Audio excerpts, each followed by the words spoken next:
Sir FIR ಆಗಿದೆ, ಅವ್ರನ್ನ ಕಸ್ಟಡಿಯಲ್ಲಿ ತಗೋಬೇಕು, ಅವ್ರು ಜೈಲ್ಗೆ ಹೋಗ್ಬೇಕು, ಅದು ನ್ಯೂಸ್ ಆಗ್ಬೇಕು, ಟಿವಿಯಲ್ಲಿ ನ್ಯೂಸ್ ಬರ್ಬೇಕು. ಇಷ್ಟೆಲ್ಲ ನ್ಯೂಸ್ ಬಂದಿದೆ, ಅವ್ರು ಜೈಲ್ಗೆ ಹೋಗೋದು ನ್ಯೂಸ್ ಬರ್ಬೇಕು. ಅವ್ರು ನೋಡಿ ಸರ್ ಹೆಂಗಾಗಿದ್ದಾರೆ. ಇಲ್ಲ ಮಗ 7 ತಿಂಗಳಿಂದ ಕೂಡ ಅವರು ಇಲ್ಲಿ ಕೆಲಸ ಮಾಡ್ತಾರೆ. ಆ ಸಂದರ್ಭದಲ್ಲಿ ಹೇಳ್ತಾ ಇದ್ದಾರೆ ಯಾವ ರೀತಿ ಒತ್ತಡ ಇತ್ತು ಏನು ಅಂತ. ಎಷ್ಟು ಒತ್ತಡ ಕೊಟ್ಟಿದ್ದಾರೆ, ಎಷ್ಟು ಸ್ಟ್ರೆಸ್ ಕೊಟ್ಟಿದ್ದಾರೆ. ಕ್ಯಾಸ್ಟ್ ಫೀಲಿಂಗ್ ಇದೆ. MLA ಮಗನ್ಗೆ ನೀವು ಕಸ್ಟಡಿಯಲ್ಲಿ ತಗೊಳ್ಳಿ ಸರ್, ತಗೊಳ್ಳಿ, ಕಸ್ಟಡಿಯಲ್ಲಿ ತಗೊಳ್ಳಿ ನೀವು ಅವ್ರನ್ನ.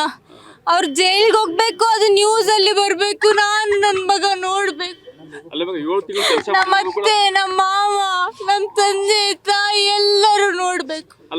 ಅವ್ರು ಜೈಲಲ್ಲಿ ಇರ್ಬೇಕು, ಅವ್ರು ಜೈಲಲ್ಲಿ ಇರ್ಬೇಕು ಸರ್. ನ್ಯೂಸ್ ಫಸ್ಟ್ ನಿರ್ಭೀತಿಯಿಂದ ನಿಮ್ಮ ಪರವಾಗಿ.